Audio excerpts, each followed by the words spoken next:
Um, okay, so I thought just before we start, it's always good to just do a tiny bit of prayers, just to sort of set our intention.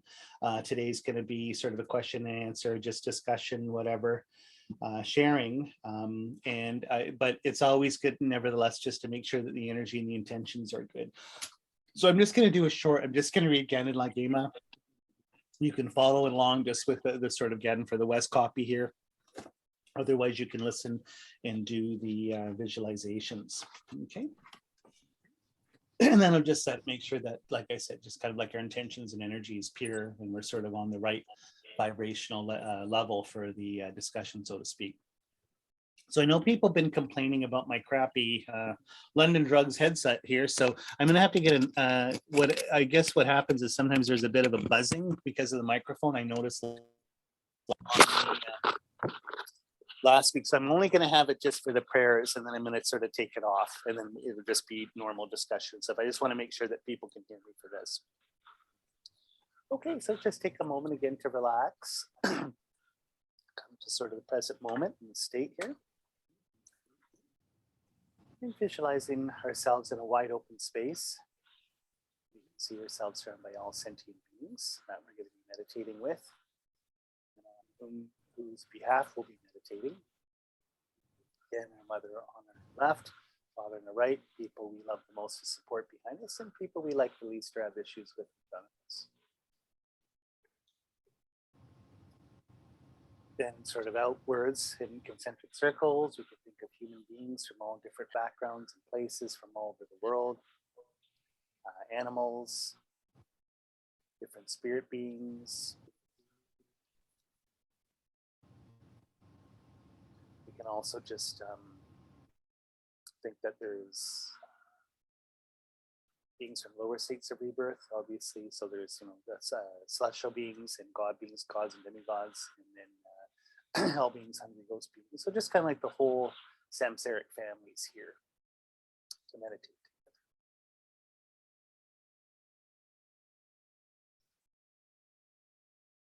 And just in the sky above us, beautiful clear sky. We'll keep it very, very simple today. Let's just visualize Tsongkhapa. It's 2 heart students, Chapagyaso and Kechuche in the sky. Energy or pure, pure light. And just in the regular form, we see them just sort of on clouds in the sky, on lion thrones, in lotus position. Tsongkhapa has the turning the wheel Dharma mudra in his heart and so forth. And we can just receive their blessing and inspiration. I take refuge in the Buddha, the Dharma, and Sangha until I attain enlightenment. By the merit accumulated from practicing generosity of the perfections, may I attain enlightenment where to benefit all sentient beings. I take refuge in Buddha, Dharma, and Sangha until I attain enlightenment. By the merit accumulated from practicing generosity of the perfections, may I attain enlightenment where to benefit all sentient beings. I take refuge in the Buddha, the Dharma, and the Sangha until I attain enlightenment. By the merit accumulated from practicing generosity of the perfections, may I attain enlightenment where to benefit all sentient beings. May all beings have happiness in its causes. May all beings be free from suffering in its causes. May all beings constantly dwell in joy transcending sorrow. May all beings dwell in equal love for both those close and distant. As we're doing the invocation, we can just see the 3 gurus coming a little closer to us in the sky here. From the heart of the protector of the hundreds of deities of the joyful land, to the peak of a cloud which is like a cluster of fresh white curd, all-knowing Losang Drapa, king of the Dharma, please come to this place together with your 2 chief disciples. In the space before me, lying throne, lotus and moon, the venerable guru spouts delight. Supreme field of merit from my mind of faith, please remain for 100 aims to spread the teachings. Your minds of wisdom realize the full extent of objects of knowledge. The eloquent speeches of your order of the fortunate. Your beautiful bodies are ablaze with the glory of the now. I prostrate to you, whom to see, to hear, to remember is so meaningful. Pleasing water offerings, various flowers, sweet-smelling incense, light, scented water, and so forth, a vast cloud of offerings both set out and imagined, offer you supreme field of merit. Whatever non-virtues of body, speech, and mind have accumulates as time without beginning, especially transgressions of my 3 vows, with great remorse I declare each one from the depths of my heart. In this genered age, you still for much learning and accomplishment, and the 8 worldly concerns you made your leisure and endowment meaningful. Protector from the very depths of my heart, rejoice in great weight of your deeds. From the billowing clouds of wisdom and compassion, in the space of your enlightened minds, venerable and holy gurus, please send down rain of vast and profound Dharma appropriate to the disciples of this world. Mirror Vajrabhati, created from the purity of clear light, free the rising and setting of cyclic existence, but visible to the ordinary viewer only as unsubtle physical form, stay on unchanging without waiting until samsara ends. The virtues I've accumulated here, may the teachings and all living beings receive every benefit, especially may the essence of the teachings of Lama Tsongkhapa shine forever. Just a short mandala here, holding purified universe at your heart. You can do a little mudra if you like. And again, visualizing, you can do sort of the traditional way where we visualize the Vedic universe with Mount Meru, 4 continents, 8 subcontinents, all beautiful possessions of a Chakravartin, emperor, empress, different offering goddesses, the sun and the moon on it, and so forth.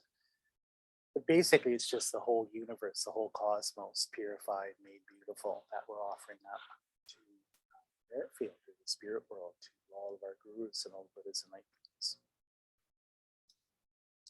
This mandala is built on a base resplendent with flowers, saffron, water, and incense, adorned with Mount Meru, the 4 lands, the sun, and the moon. By offering this pure mandala to you as 70 Buddhas here before me, may all living beings experience pure happiness, being born in pure bliss. I send forth this jeweled mandala to you, precious gurus. Om Idam Guru Ratna Mandala Kaminityam. Just like sunlight coming down, we'll sort of recite the mantra here 3 times. Mikseni mantra. This beautiful golden light and energy coming from the hearts of the 3 gurus down to us, all sentient beings. It was just like when you got a cloudy day and the clouds open up and you get the big sunbeam of the sun coming in on the valley or on the mountain. Same kind of thing, sort of warm, beautiful sunlight. And again, it's positive energy. So we can just feel that kind of our vibrational state's kind of low and negative and selfish. This is opening us up like a flower.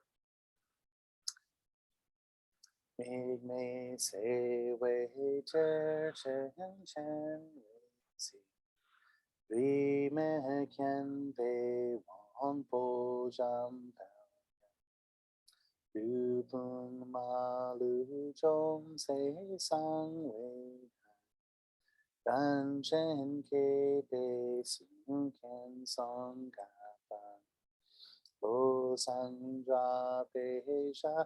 La so wa me say wei chen chen si li me ken pe wang po chan pel yu pung ma lu chom se sang wei dan chen ke pe sun ken song ka fan Lo san tra pe sha bla so wan.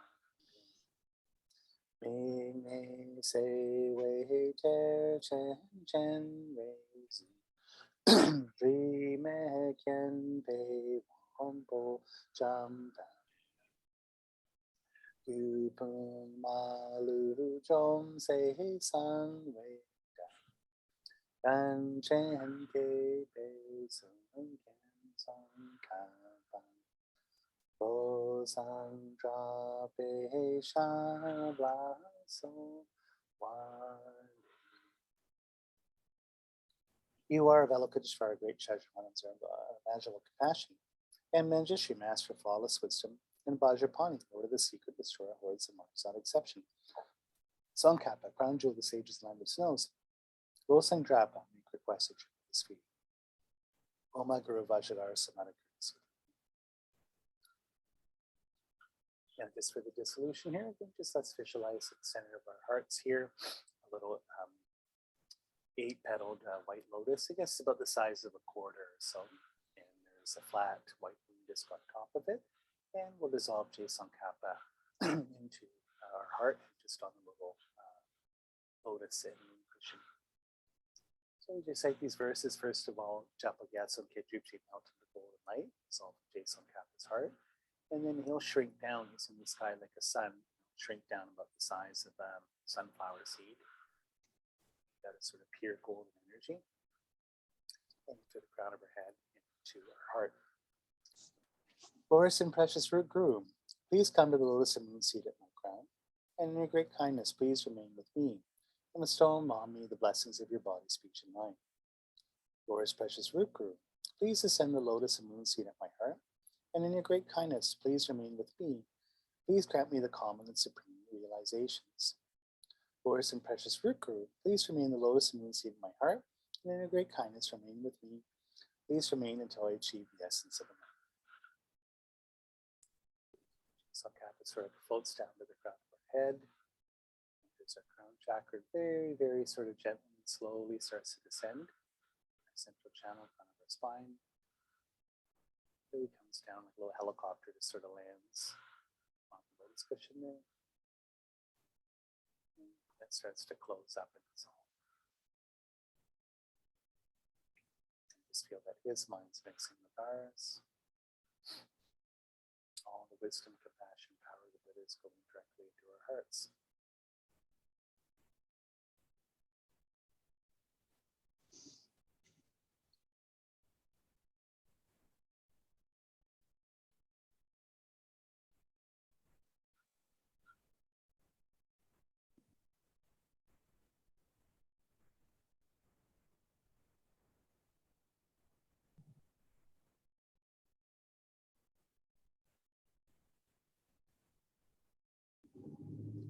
Okay.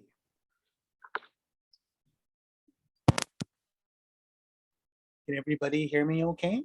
Is that okay? Just with the, okay, great, good. I'm just gonna, the buzzy headphones going off here. So, all right, well, thanks for coming, everybody. Can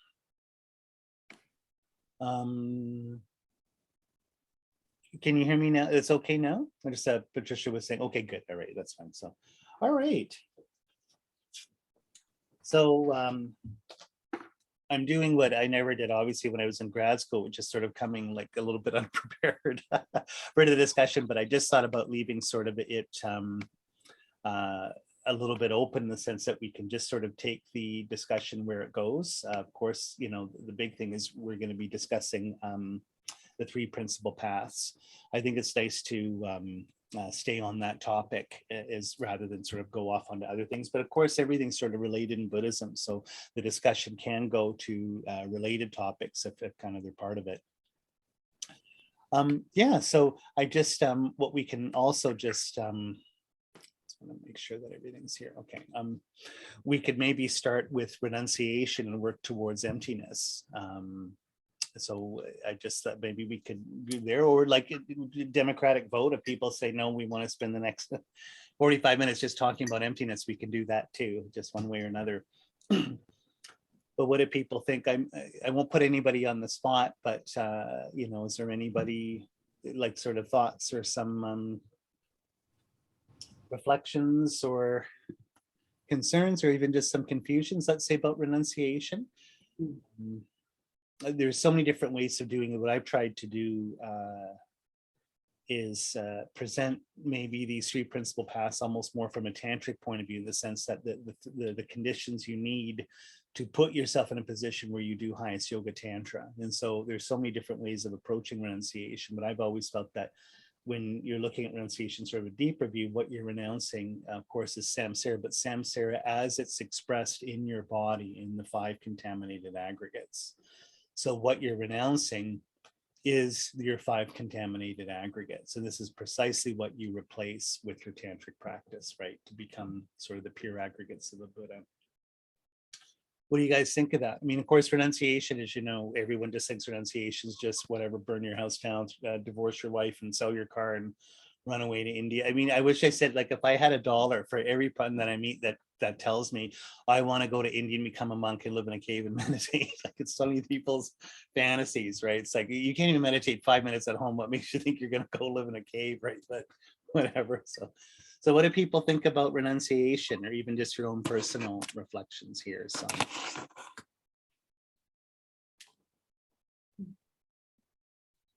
Matthew, I wouldn't mind hearing a little bit more about the 5 aggregates, like what that means exactly, renouncing the 5 aggregates, because I get them confused.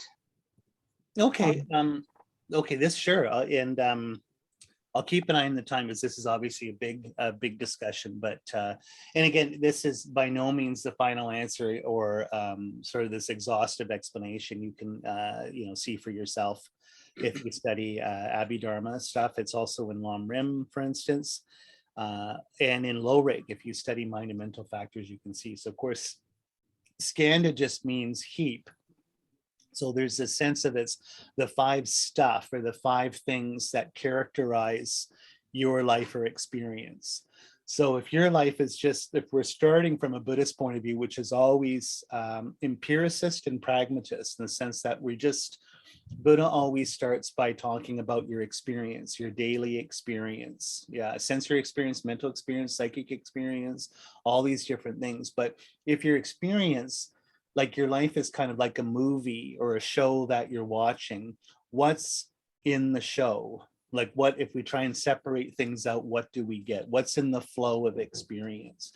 So that's the 5 aggregates. But basically, you could kind of say that you can split them between your mind and your body. And mind and body aren't dualistically split like you get in the West because of our Christian tradition, where you have an immortal, immaterial soul that's completely personal and unique, and then this meat sack of a body machine. And it's what they call the famous thing Gilbert Ryle accused famous English philosopher Descartes, right? The ghost in the machine. Body and mind are basically just seen as the same thing, but just differentiated in the sense one's more subtle than the other, right? So the form aggregate, of course, refers to your body, but you could also say it refers just to forms in your experience in general. But the other 4 aggregates are actually mental things. They're part of your mind, right? So big one being consciousness, then discrimination. Then there's the affective component, feeling. And then finally, what they call compositional factors, which means everything else not included in those 4 other things, which includes all the other secondary minds or mental factors.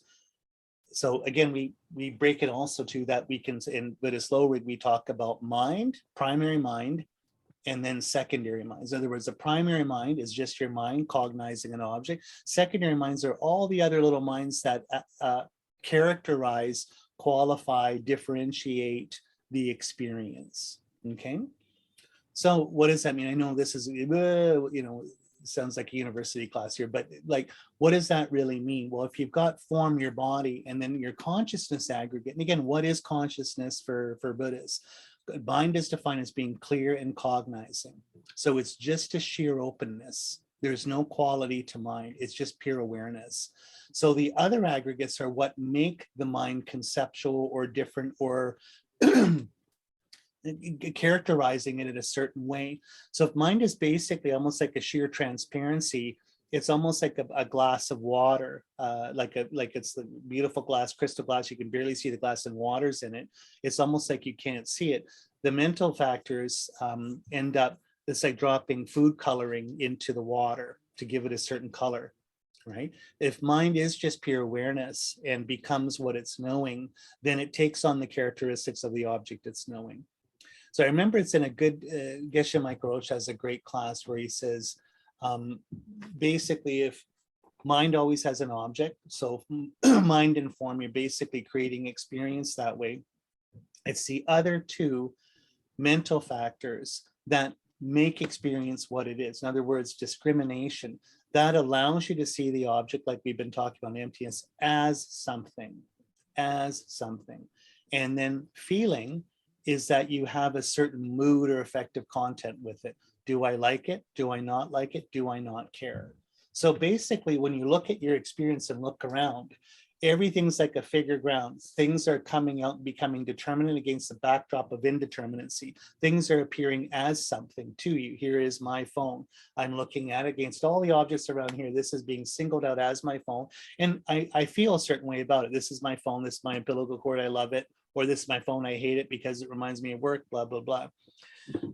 So again, mind, and then these 2 qualifying mental factors of discrimination and feeling.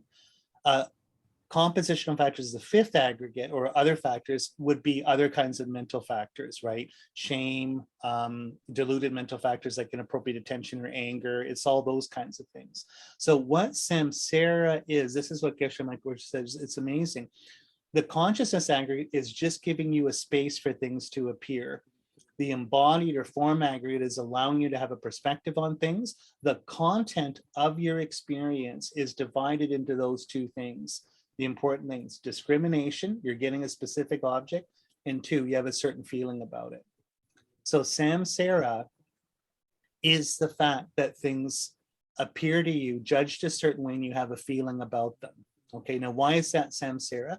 Is because the ignorance is you don't know that your experience is that way, that you're the one doing it. You don't know it's that your karma is giving you the discriminated part, that things are appearing a certain way and that you have a feeling about them, usually a negative feeling, right? You've got 65 snap fingers minds at each moment. How many of them are negative? I'll tell you how many are negative in my life anyway, probably 3/4 of them, right? In other words, you have judgmental mind, you're angry, you're anxious, you're angst-ridden, you're desirous, you're crazy, you're whatever. But the point is it's samsara is the ignorance that this process is your process, that this is a projection of your mind, right? So when you become enlightened, and on the basis of that pure awareness, which gives you the empty space, the other aggregates are replaced or wiped out through highest yoga tantra and replaced, so to speak, purified, alchemically changed into the 5 pure aggregates of the Buddha, which are the 5 Dhyani Buddhas, which are 5 energies, 5 elements, right? 5 chis, or 5 omniscient wisdoms, right? Which is interesting, is your body as a Buddha is made out of pure energy or wisdom, right? We think of in this body, the meat sack here, the meat machine, but really when you're a Buddha, it's like your body's like a diamond. It's made out of pure energy. Those 5 aggregates are the 5 Buddha families. So what you're getting is the purified 2 aggregates, right? Mental factors here, which is the purified discrimination aggregate of a Buddha, which is Buddha Amitabha, and the purified aggregate of feeling, which is Ratnasambhava, right? So what are those 2 purified things? A Buddha always sees everything simultaneously, sees 2 truths. So Buddha sees everything in the universe all at once, but at the same time individually, and knows it's one with their own body, right? So everything appears to them, all is one, but all is separate. And then the feeling, so that's what the Amitabha Buddha family is, discriminating wisdom. Buddhas know absolutely everything. And what does Ratnasambhava do? Is they always see everything as being pure and beautiful and blissful, right? So if you go to Green Tara, it's like, hey, I just made a dog shit sandwich, and you throw it. What does she see? Oh, I'm Matthew's offering me a nice gift, and oh my God, it's just bliss and nectar, and thank you so much, right? Because their minds are always pure. So what we do is, we don't see the true truths. In other words, we don't see everything as being one, everything as being void, and everything individually at the same time. But Buddhas do, and they do that in meditation, but they're also doing everything at the same time. They're acting at the same time. It's just absolutely inconceivable to think what that would be like to be able to do that. But the other thing is that their purified feeling aggregate is they have absolute love and absolute bliss and absolute purity to all their appearances, right? So that's why we say with, like with Tantra, like pure enjoyments, pure mind, pure body, and pure, maybe it's 5, well, it's 4. And then there's a pure environment, I think. Pure action might be in there too. I can't remember. So you see that's what Tantra is we're flipping over one set of diluted set of aggregates into another. You're transforming your body of flesh and blood, your organic body, into an inorganic body.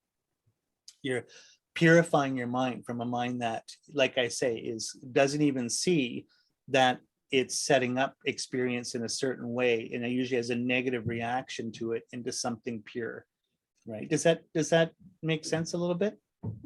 Right? Absolutely. Thank you. Okay. That was really good. Thank you. Yeah. Because that's what people like when you look at it with the 5 Dhyani Buddhas, the 5 Buddha families. What are those things? It's just that's what your aggregates look like when you're enlightened. And it's interesting, if you do highest yoga tantra, that's, it's the 5 root winds or chis or energies, and then the 5 branch ones. Like basically those 5 aggregates you have are just energy. This seems so substantial, your body and mind, but it's just chi, it's just prana, but it's diluted prana, it's contaminated prana, right? From all your negative minds and all your negative, you're in a negative feedback loop where you have a dirty mind and you're always dirtying it more and more through your dirty habits. Right? Like Pigpen, and I mean, dating myself, Peanuts, 1950s comic book, but like a sense that you remember in Charlie Brown, Pigpen's always dirty, and so like this, and wherever he goes, he makes everything dirty. That's what our mind is like all the time, right? And it is, let's be honest with you. I mean, if you cut down your mind and just sort of look at it at any given moment, usually it's pretty negative. At the very basis, it has self-cherishing and self-grasping qualities, and so it's negative. So. Yes, Trisha. So when you're talking about highest tantra, does that, and that's, you know, the path to purify all of this. Yeah. Does that always include, does that always have to include completion stage practice? Yes. Yeah. Yeah, they go together, right? So I mean, again, this is all secret and whatever. Tromanamo is going to send a thunderbolt down, blow me up, right? If I get too, you know, whatever. By talking about this publicly on YouTube, I mean, I sort of suggest everybody study with a qualified meditation master, blah, blah, blah, you know, to do this.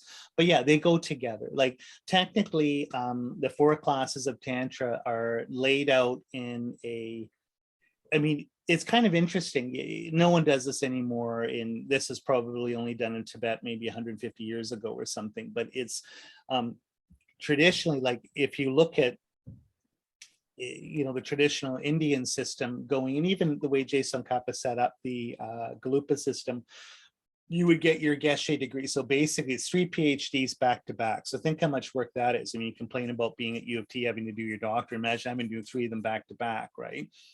And then you do that. So basically it's stepped up where you'll be studying all the 5 great sort of topics in Buddhist theory and practice, in LamRim and everything.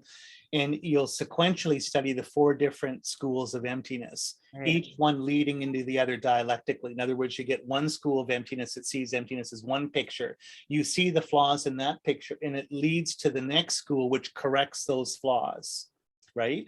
To the final one being the middle way consequentialist school. Then in like Indian style, you be ready to start with Tantra at that point, because you have the correct view of emptiness, and your tantric practice will work. Why? Because you see everything as being a projection mind, everything is being almost grammatically projected, in the sense that things are just a product of you labeling things with your mind and through language, through terms and concepts. That's all everything is. So now I'm ready to completely transform the world and transform myself. Why? Because I'm just basically a grammatical fiction. I'm basically like a computer program, just on a loop. So why is it this way? It's the app, it's the fart app that's going around in my stupid life, my stupid existential life. And so I can transform this into whatever, the new Buddha app or something, right? So those 4 classes of Tantra are sequentially ordered too, that, you know, Kriya Tantra goes into Charya Tantra, which goes into Yoga Tantra. And Yoga Tantra and highest Yoga Tantra are very, very close.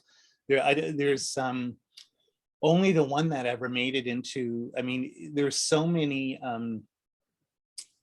kinds of Tantra, it's amazing. And so many of them didn't make it in Tibet. So many made them in Tibet and were never translated in practice. So there's lots of Yoga Tantra practices in Tibet that were just never done, even though they came in from India. They have all the texts, they never translated out of Sanskrit, which is interesting. That's big if you go to Japan, right? Tendai Buddhism and Shingon Buddhism in particular, founded by Kukai Kobodaishi in the 9th century. That's all Yoga Tantra, which is really, really interesting. And it's super beautiful. It's amazing. But that, of course, goes into highest Yoga Tantra. So the difference is that if you're doing Kriya Tantra, Green Tara, Manjushri, or whatever, will you get enlightened in one lifetime? Probably not, right? Probably not, because you're working with coarse minds. You're not working with your most fundamental mind of clear light. So it might be 2 or 3 lifetimes. I mean, who knows, right?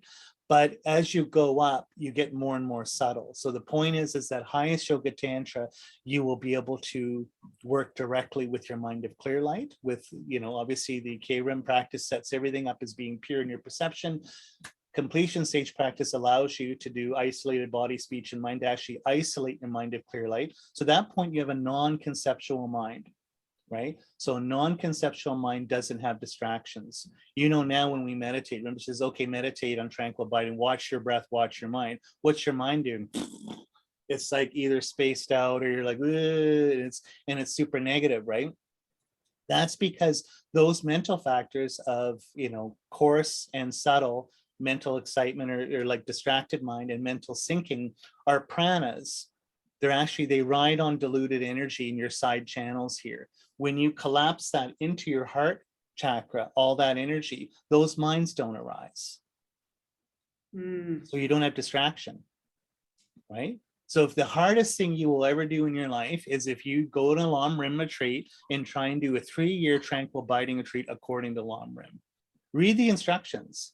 Read the instructions of what that's like to do, how hard that is. You have to be in complete isolation, not see, talk, you can't talk, you cannot visit with anybody, you can't get distracted. Why is it so difficult to do that? That's like doing a Vipassana retreat in Thailand or Sri Lanka for 3 years. Why is that so hard?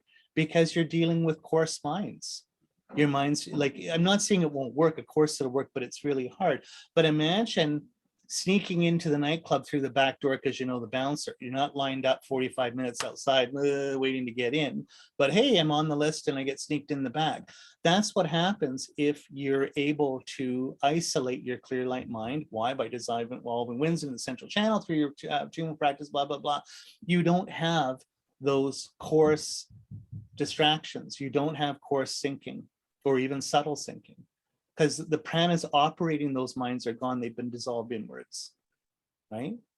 So my teacher, Venerable Loseng Sering, David Gonzalez, he always told me that. Of course, I haven't done it because I'm a bad student, but he always said, Matthew, you had that breathy voice, Matthew, 3 months, that's it. 3 months of Tummo practice, you'll get clear, like that's it.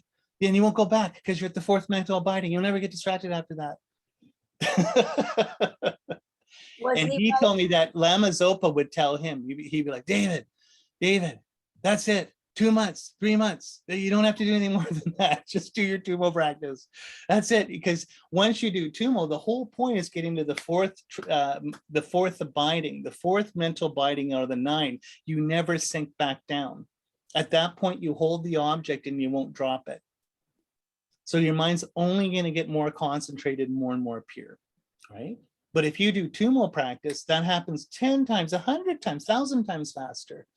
So the Tummo practice is fundamental to it. It is. And all Tummo practice is just visualizing to put the winds or your prana or your chi into the central channel, right?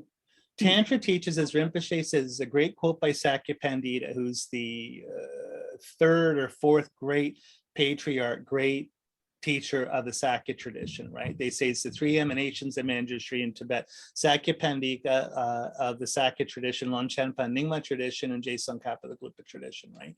So Sakya Pandita said, samsara is when you split prana and mind. That's samsara, right? In other words, if you think energy and mind are different, and we do all the time, right? If you think prana, and I mean, this is chaos magic, which is so trendy now, right? Everything's just a manifestation of your mind. You can project anything. Why? How can you project anything? Is because wherever prana goes, your mind goes. Wherever mind goes, prana goes. And that's the idea of the wind horse, right? That your mind rides on energy like a rider on a horse, and the rider tells the energy what to do, or the horse tells the rider what to do, right? And you can see this, if you're in a negative mind because your prana is messed up, nothing you can do can change it. You wake up depressed and all stirred up and negative. Like I get it because I get so jet lagged. And it's very funny, like, see, I know, like when I'm super jet lagged, when you get like so overtired, like you've been up 24 hours straight, right? Your mind will get really negative and you can't stop it. Then you'll start to bring up all these insecurities. It's like, oh, I think Rinpoche is going to kick me out of the community. I think my mom's going to die. Like you start, and it's super, and you can't stop yourself from thinking that shit, right?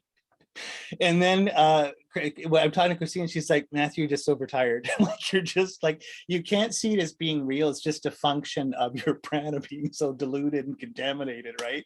So that's an idea of where your prana goes, your mind goes, and vice versa. So anyway, going back to like separating out that's samsaras. If you make that mistake, and we all do, and that's why we're in samsara, like Sakyapandita says, you have to see them. So where's that going?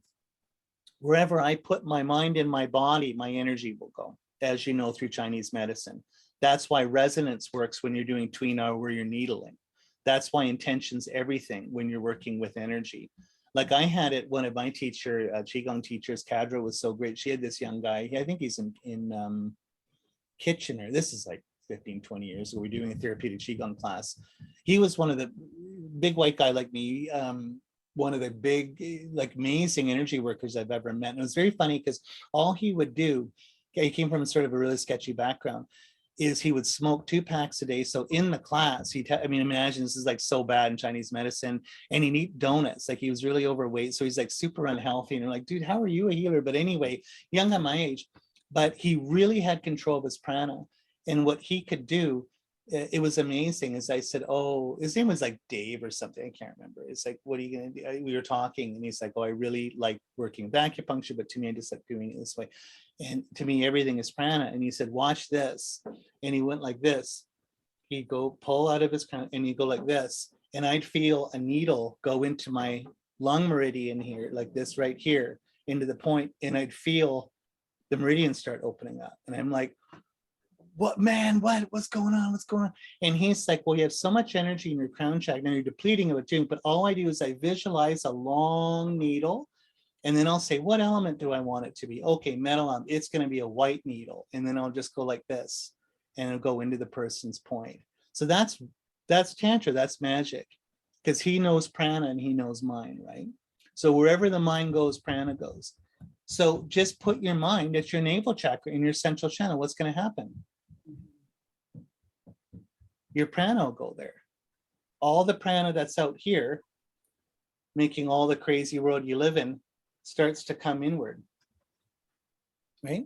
That's all Tumo is. I mean, you can visualize anything in your central channel if you want, right? That's highest yoga tantra. Like when we're dealing on this level where we're altering reality itself, you can see you're working at a really high level. But how does that work?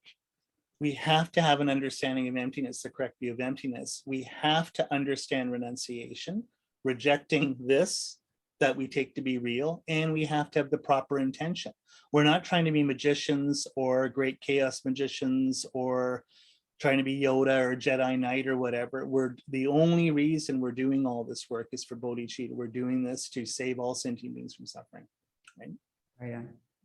Yeah. So does that, I can't remember what, whoa, I can't remember what the question was. What was it? You have answered it. You have answered it. Okay, whatever. Anyway, Yeah. We're kind of rolling around on this. Yeah, that's okay. You know, we just roll with it. Thank you, Matthew. You're welcome. You're welcome.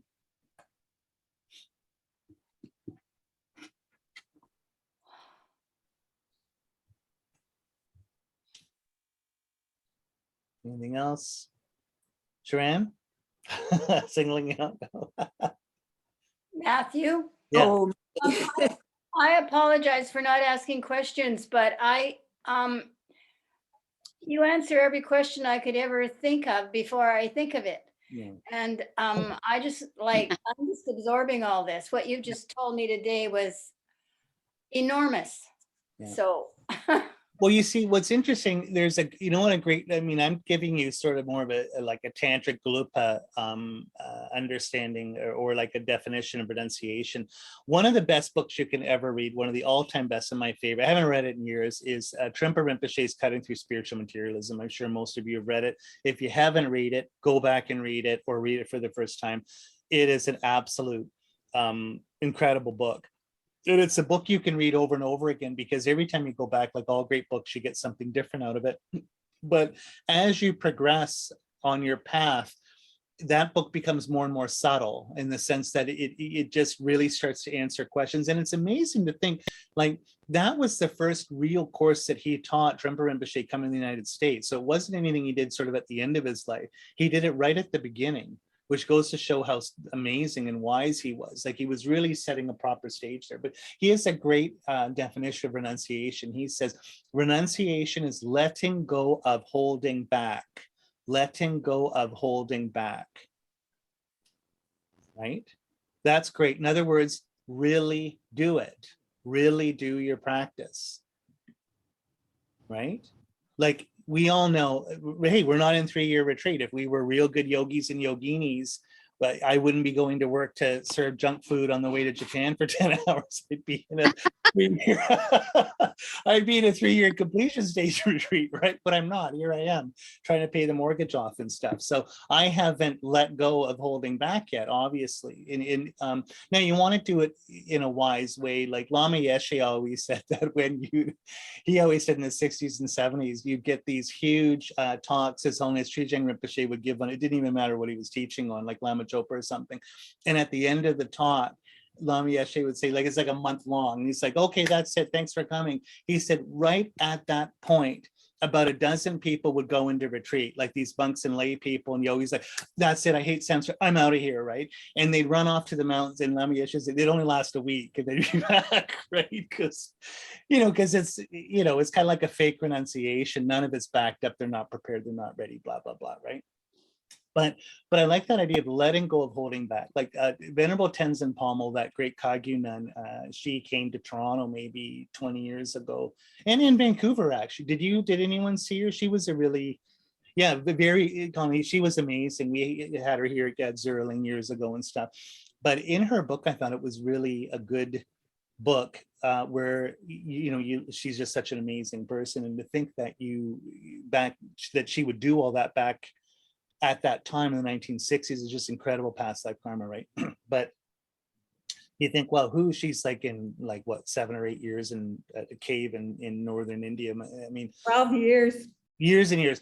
Or 12 years. I can't remember what I mean, even 1 year is good enough, right? Like, Jampa, for instance, was in, he was in, I think 4 years and just above Dharamsala. I mean, I talked to him about that. He's like my hero for that, right? It's one thing to be doing retreat here in North America, another thing to be doing in India.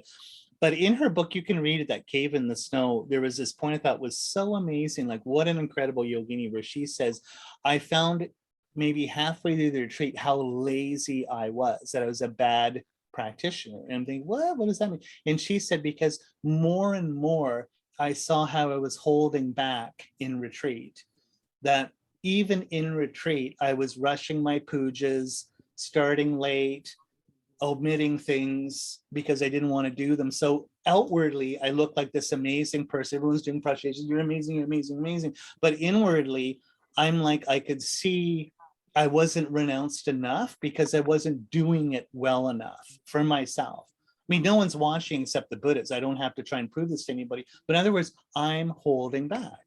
I'm holding back. Why are you holding back? Because of your self-cherishing mind, your self-grasping mind. That's ignorance, right? Yeah.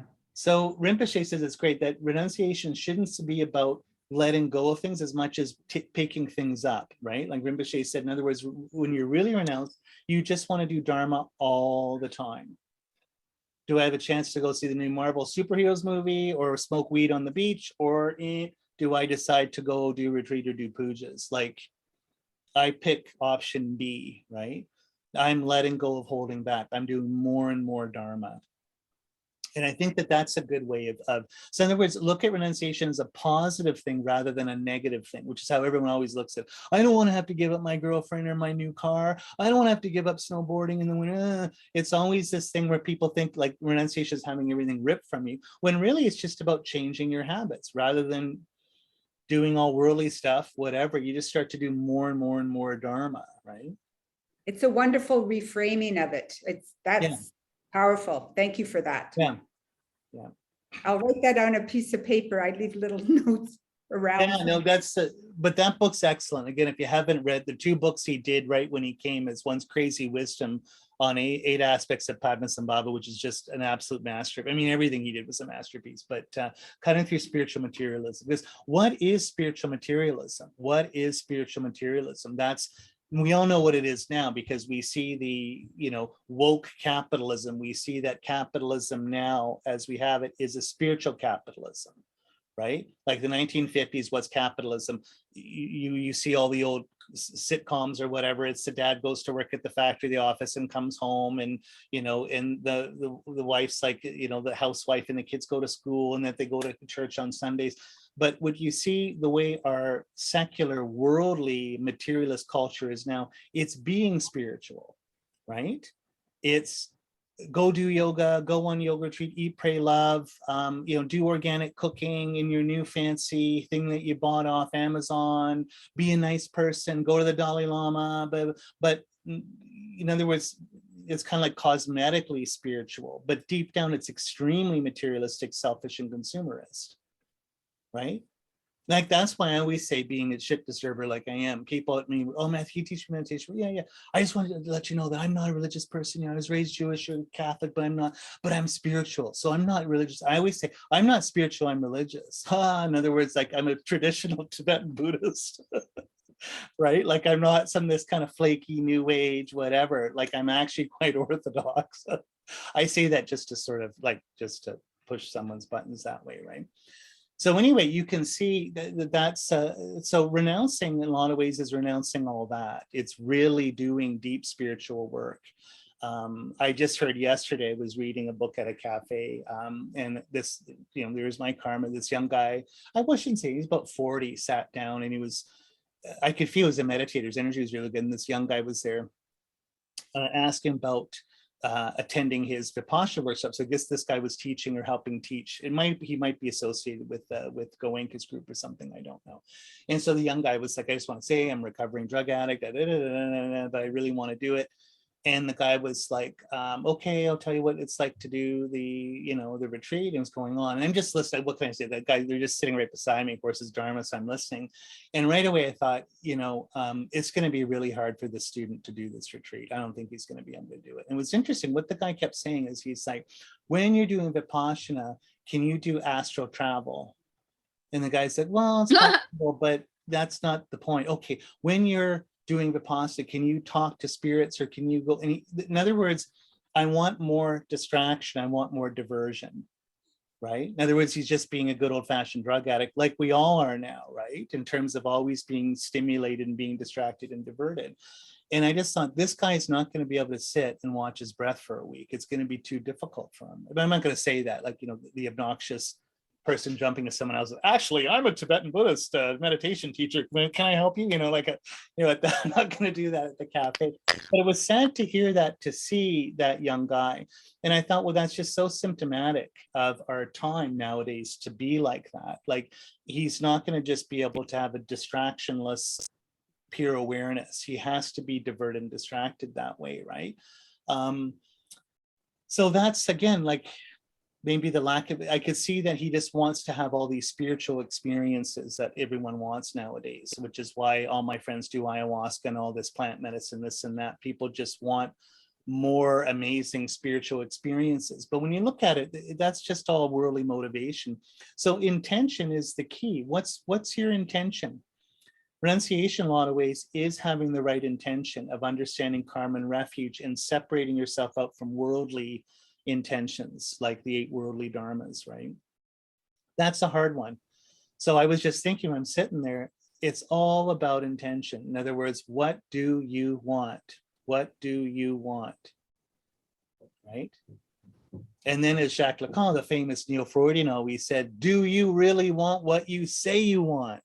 Do you really want what you say you want? Che void, you really, that's the only question you have to ask in psychoanalysis. Why? Because as Freud said, we all self-sabotage, right? That's the whole thing. It's like human beings are the only animals that deliberately make themselves miserable, right? In other words, like, your dog doesn't say, this is my favorite bones, I'm going to throw it off the cliff. Oh, my bone's gone. And why do I always throw my bone off the cliff? Right? Like, dogs don't do that. But of course, people do that all the time. It's amazing that we all want to be happy. And yet you see that we self-sabotage our happiness constantly because of all of our delusions and our issues, right? So that's with renunciation. You're also asking that fundamental question, do I really want this? Right? What is my intention? What does it mean letting go of holding back? Do I really want to become enlightened? And we know your ego doesn't want it. This is a form of self-suicide of your ego.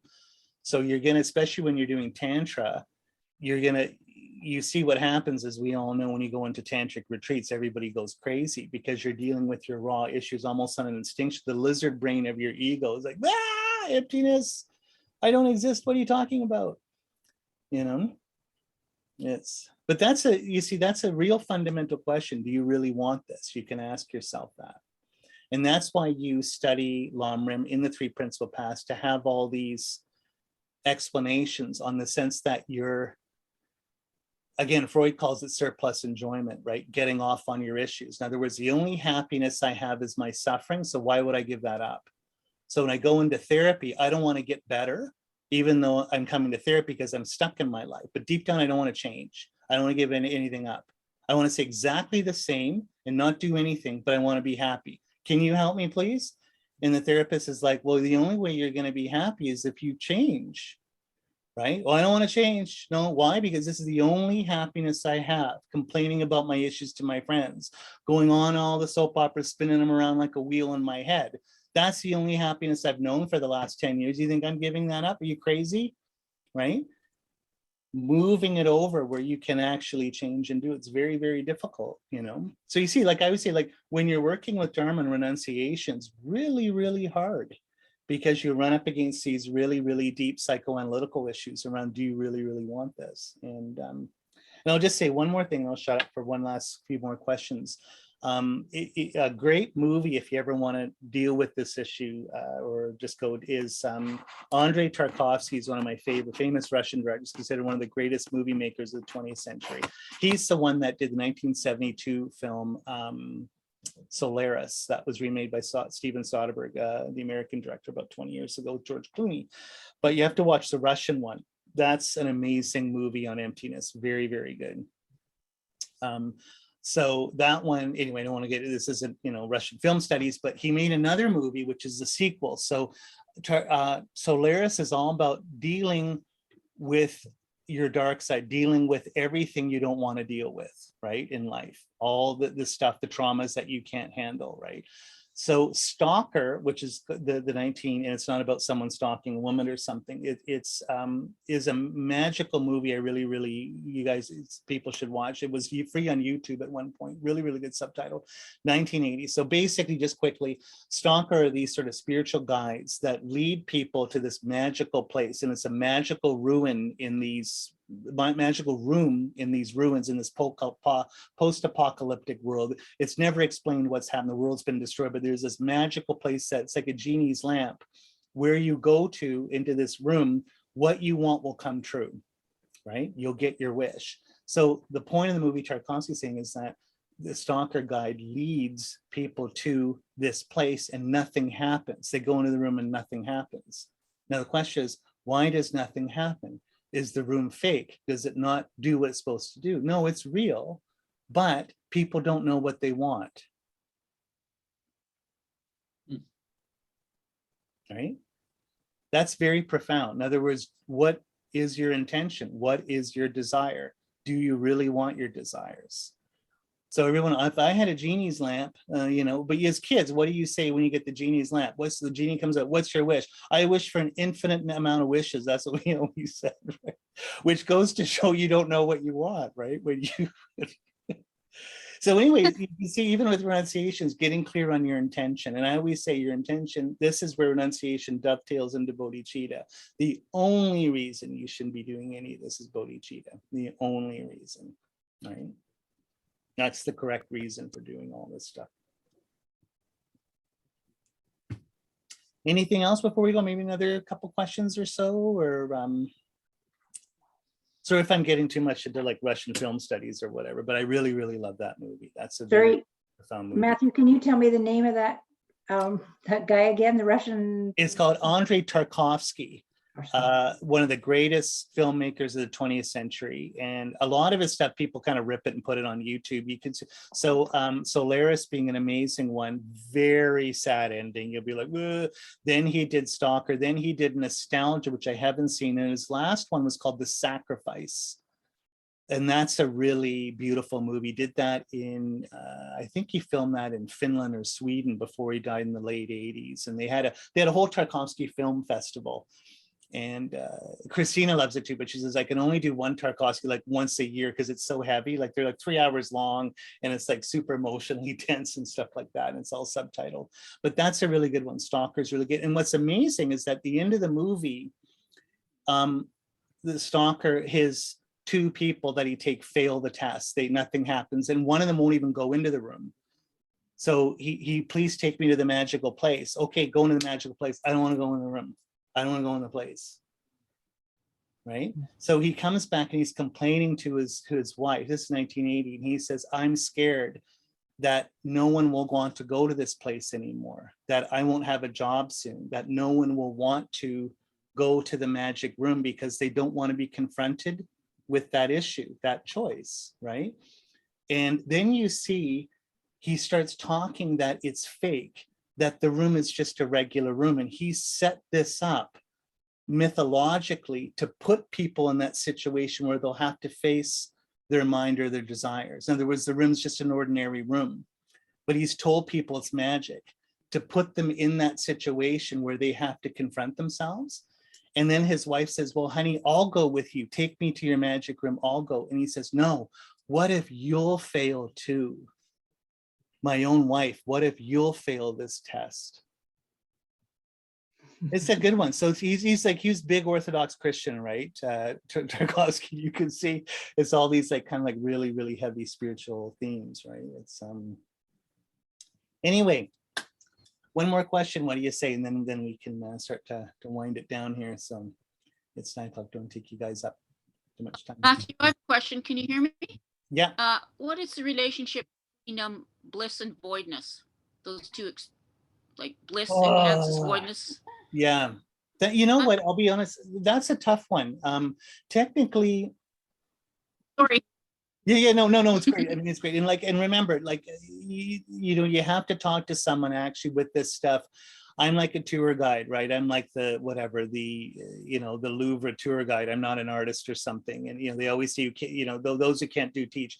But the real explanation, I'm not sort of passing the buck, you have to ask Rinpoche, but really on the real deep tantric question, especially for highest yoga tantra, you want to have someone who actually has completion stage realizations like a high lama to talk to you about it. So remember, there's 2 things. Like when you realize emptiness, like remember, even if you're a Hinayana practitioner in intermediate scope of LamRim, you can realize emptiness without bodhicitta, right? Then you're an arhat, right? Like in other words, you can, if all you do is renunciation and wisdom realizing emptiness, you will become an Arya being. You won't be a Buddha, but you will escape the samsara. You will be a saint, right? You will be an arhat.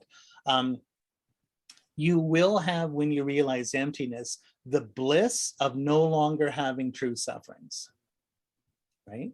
So that's a famous quote. I think Arya Kema, that German nun, said, what is it? There's still suffering, but no one to experience the suffering, something like that. Like there's a funny quote. So that's blissful. You will have the bliss of emptiness that way, because emptiness is a direct medicine for all your sufferings. There's no ego to experience it. So even if you're dying of cancer as an arhat, like Ajahn Chah always says that, like he was an amazing arhat, famous Thai forest monk that taught in England at Chithurst Monastery. He's one of the great Buddhist teachers of the 20th century, Ajahn Chah, amazing Thai master. But he always talked that way a lot, that when you've seen selflessness or anatta, there's no longer suffering, there's only happiness, peace, and bliss, right? Because there's no true sufferings. By definition, true sufferings kind of magnetically attached to an ego, right? So there's that bliss. Now, when you're doing completion stage practice, when you're doing Jumo practice, you will get, like you can see this when you do regular sitting, Mahamudra sitting or Vipassana sitting. When you're going up the 9 mental abidings, halfway up, or I mean, it starts to become more and more refined. There's a positive virtuous mental factor called physical suppleness. You might have heard about it, right? In LamRim they talk about, and that's just like your prana is being purified by your sitting, by your practice. So this is why when you meditate, just like when you do yoga, you feel more and more blissful, right? Like if you sit for half an hour and then get up, what do you feel like? Your body feels amazing. You feel kind of like rubbery, but there's also this heightened kind of happiness on an energetic level in your body, right? That's physical suppleness. And it gets so powerful. There's actually 2 vows in your Bodhisattva vows, the 46 secondary downfalls to your Bodhisattva vows. There's 2 of them that say, don't get attached to the bliss of meditation. In other words, why? Because if you do, you will no longer become a Bodhisattva. You're just going to be in it for blissing out for yourself. It's like, I'm not caring about saving all sentient beings or helping. I'm just so blissed out sitting, man. You know, I've done like 3 hours of Vipassana and like, you just feel like totally blissed out. So that's physical suppleness, is that. Now, when you do tantric practice, they call it a similar kind of thing. I think that once, you know, you're getting winds in the central channel, you're going to have the mental factor, what they call spontaneous great bliss. Like you'll start to feel more and more of that purified, blissful prana feeling, right? Why is that important? Because that's what will allow you to keep the discipline of doing tantric practice. It will feel better than anything else you want to do, right? Matthew, hey, I've got coupons I got coupons for weekend spa, massage, whatever, hot tub. Forget it, dude. I'm just sitting here doing my Chenmo practice, because the bliss I feel with that is, so that's why, like Gampopa says to Milarepa, you're not going to believe my Mahamudra practice. I can stay awake while I'm in a dream, like be awake while I'm dreaming. And then Milarepa says, oh, who cares about you and your stupid? He's like, it's nothing compared to the bliss of my Chenmo practice. Why? Because I don't want to be too vulgar here. It's like having an orgasm. The key is, it's like without the drop. Like, especially as a man, there's a difference between male and female orgasms, of course, but as a man, especially as a middle-aged man, there's a real big difference. In the sense, in other words, you have like the Jew in French, jouissance, you have the tension, release, and drop, right? When you have an orgasm. Well, imagine if there's no tension, but just release, and you stay there, and you stay there. That's real bliss. And like my friend David Gonzalez says, why do you think highest yoga tantra, all the metaphors are sexual? Right? It's not eating hamburgers or sundaes, or it could be like Green Tar is just eating like whatever, a big club sandwich or something. Yummy. Why is, I mean, that's blissful as eating, right? Or we're not swimming, getting like she's getting her nails done or something. No, there's all sexual metaphors. Why? Of course, well, it shows a unity of male and female opposites. It shows the unity of the two. There's all sorts of metaphoric and symbolic reasons for that. But one of the big things, like my teacher Dave Gonzalez always said, technically, when you're having sex, don't be too vulgar, you're not distracted. You don't want to be anywhere else. Like if you're having such a blissful experience with that, you're not thinking, I gotta go to work and get my ironing done, or I gotta renovate the bathroom this weekend, or you're completely absorbed in that moment, in the present moment. So that bliss, spontaneous great bliss through our tantric practice, you meditate on emptiness with that. That mind is so subtle. In other words, it's concentrated like a laser. Switch the object to meditating on emptiness, right? That bliss, ironically, is what allows you to have that mind of clear light. That mind of clear light and the prana associated with it, it gets deeper and deeper and deeper, more and more subtle, more and more blissful. And then it's like when you meditate emptiness, one glass of water into another. That's the power of highest yoga tantra. Otherwise, it's you on a cushion. Well, I'm in the present moment, I'm meditating, what's emptiness? It's just like, that's how we're normally meditating, right? Imagine meditating with great bliss, just like I'm in the hot tub. Okay, what was I supposed to meditate on? Yeah, emptiness. That's bliss and emptiness. And then we share that with all beings, that kind of orgasmic. Okay, thank you. You share with all sentient beings. And that's how Tantra, you use that bliss for all things. Everything should be producing that bliss at a higher level. Completion stage practice, you will, like Lama Zopa's friend, I'll shut up after this. I can't remember his name. It's in his Vajrasattva teachings. It's this one yogi, I can't remember. And he's super high level tantric, highest yoga tantra practitioner. And it's very funny. He fell down the stairs. He was at one of the Dalai Lama's teachings, and the concrete steps of Dharma. So he fell down the stairs and fractured his head, and his head was bleeding. And like, oh my God, again, I got to the hospital. Are you okay? And he's like, everything's bliss, man. Like even him falling down the stairs, because he has completion stage realization, is just a blissful experience, right? So Lama Zopa saying, see, when you get to that level, even something like that is just blissful, right? It's just like super inspiring, you know? Okay, anything Okay, else thank before you. we close up, or one last question? And Just had one Yeah. question. It's kind of something that sometimes they talk a lot about in the Hinayana traditions is purifications. Yeah. In terms of when you get like, I don't know, along the path far enough, you start Yeah. experiencing these kind of negative, I don't know, purifications. I was wondering if that holds true with Vajrayana as Yeah. well. Yeah. And in terms of like finding this bliss and renunciation, and Of if that's a course. part of the path. absolutely. And it I hate to break it to you, but it the deeper you go, the worse it gets, because it is like the dark night of the soul, St. John of the Cross. Like the purifications, particularly for highest yoga tantra, are extremely harsh, because you're getting enlightened in one lifetime. So it is like a bleach shock. Like you've got dirty clothes, you've been whatever playing in the mud, you put them in, and then you get this super duper Tide, super duper bleachy stuff, and you put in, everything literally goes in the water, and the water is like dirt. Like it's absolutely disgusting. When you do highest yoga tantra particularly, yeah, you go crazy, speaking from personal experience. That's why you have a teacher, because at a certain point, some of the stuff's so hard, you don't know if you're progressing or going backward. Then people say, I was fine till I started doing tantra, now I'm a mess. It's your fault, teacher. Why is this happening? No, you're getting better. The point is, you didn't see how crazy you were before you started all this. We're total nut jobs to begin with. But before emptiness, before all these really deep purifications, and when you're working with prana directly through mantra, it starts to shake everything loose.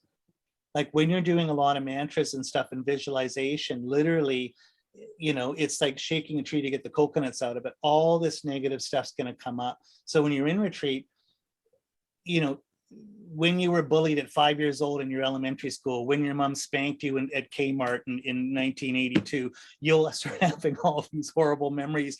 All these terrible things start coming up, and sometimes you just have to sit there. And Lama Zopa said it, they're just hallucinations. It's just karmic imprints going, getting washed out. And once they go out, they won't come back. But you have to sit there. So oftentimes in retreat, you just look around and see how miserable everybody is, because they're dealing with their demons and their issues. But that's part of the purification. That's what it means to purify your mind. Like our first Vajrayana retreat up in Nelson, I think it's 2002, or if anybody was there, I can't remember who was there and who wasn't.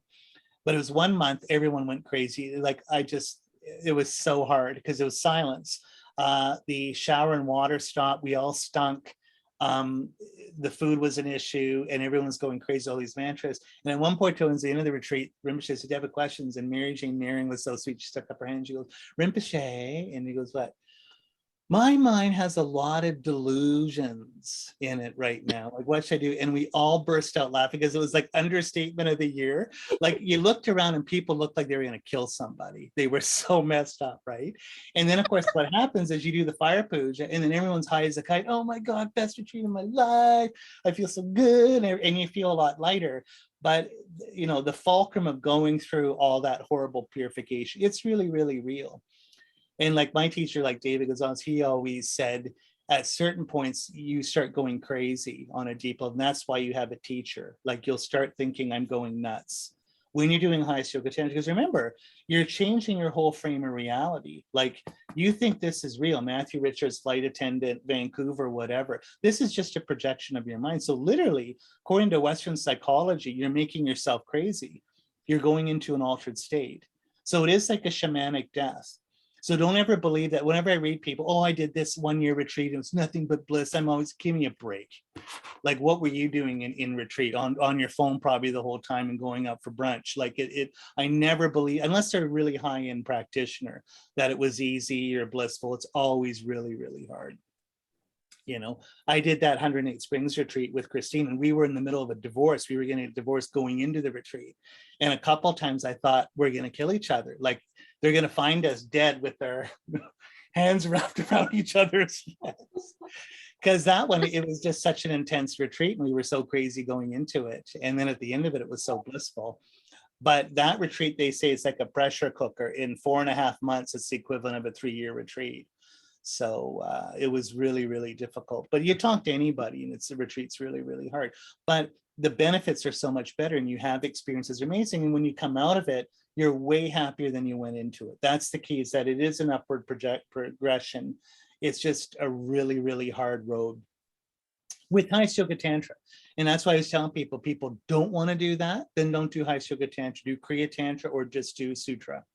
Like some people aren't cut out for Tantra because they're too traumatized or have too many issues or whatever. And that's fine. Who says you have to do Tantra? That's why there's Zen. That's why there's Chinese Buddhism, Mahayana Buddhism. That's why there's Theravada. There's a million different paths. If you don't like it, don't do it.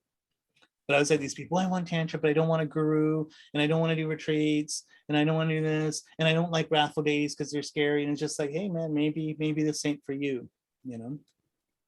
So, okay. You wanna call it a day at 9:15 here? So okay, well anyway, thank you for coming. And I have to go home and sort of prepare the next class for next Saturday. It's sort of a new course on refuge and Buddha nature, just aspects of what a Buddha is. So we'll do somewhere around 5 to 10 classes of that. That's kind of like the next thing. And same old thing, same kind of meditations in the last 15 minutes. We'll be doing that. Yes. Sorry, I just wanted to ask if you could send the names of the books you referenced in an email, or just the nun that was visiting, and also the Trungpa book that you mentioned. Absolutely, yeah, I'll put that up. That's Thank great. you. No worries.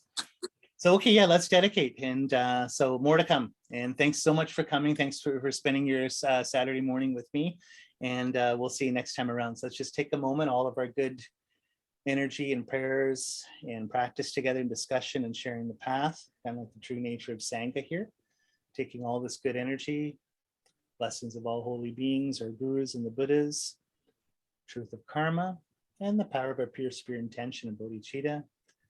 May all sentient beings reach awakening. Okay, turning off.